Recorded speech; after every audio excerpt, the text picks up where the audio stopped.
طالبہ نور فاطمہ آپ کی بھرپور تالیوں میں تشریف لاتی ہیں.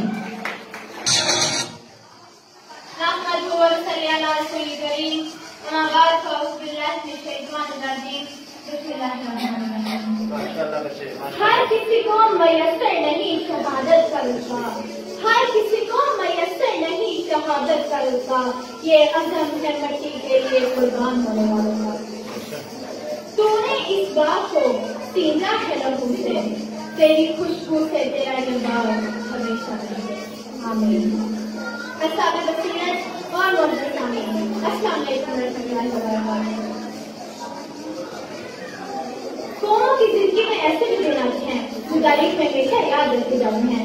14 اگست 1947 مہینہ رمضان المبارک اور رات لیلۃ القدر کی تھی، جب مسلمانوں کو ایک خوشخبری نصیب ہوئی اور اللہ تعالیٰ نے مسلمانوں کو آزادی بخشی.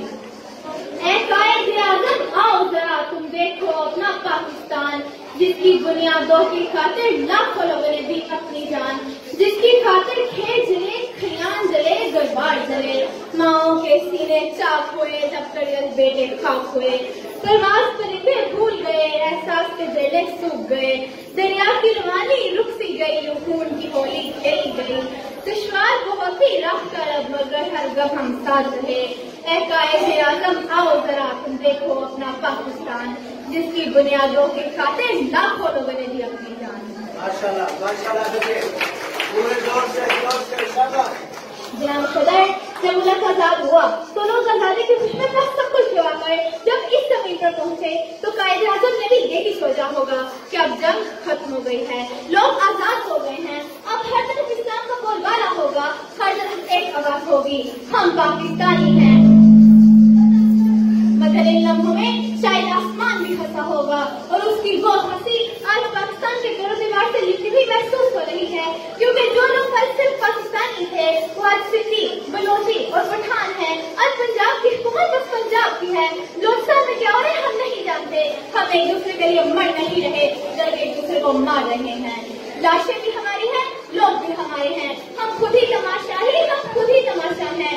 آج ہر گھر کا مسئلہ بس اسی گھر کا مسئلہ ہے، لیکن اس سارے معاملے میں پاکستان کا کیا قصور ہے؟ ہم اپنے ملک، اپنی پہچان کو گالی کیوں دے رہے ہیں؟ جناب صدر، آج ہم کہنے کو آزاد ہیں مگر ذہنوں سے لیپٹی ہوئی غلامی کی زنجیروں میں ہم آج تک قید ہیں.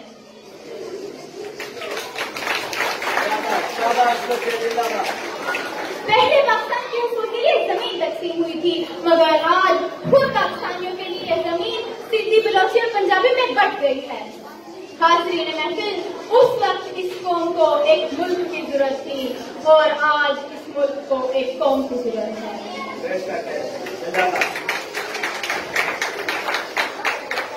اب فرض ہم پر مٹی کا، اس منزل کا، اس دھرتی کا، تقدیر کرے تعبیر کرے، آؤ وطن تعبیر کرے. سامعین گرامی، پاکستان میں صحیح اسلامی نظام نافذ ہونا چاہیے. ہمیں اپنی قوم کی صفوں میں اتحاد کا بیج ہونا چاہیے تاکہ ہمارا ملک پاکستان مدینہ رفیق الہی ریاست بن سکے. تمہاری پھر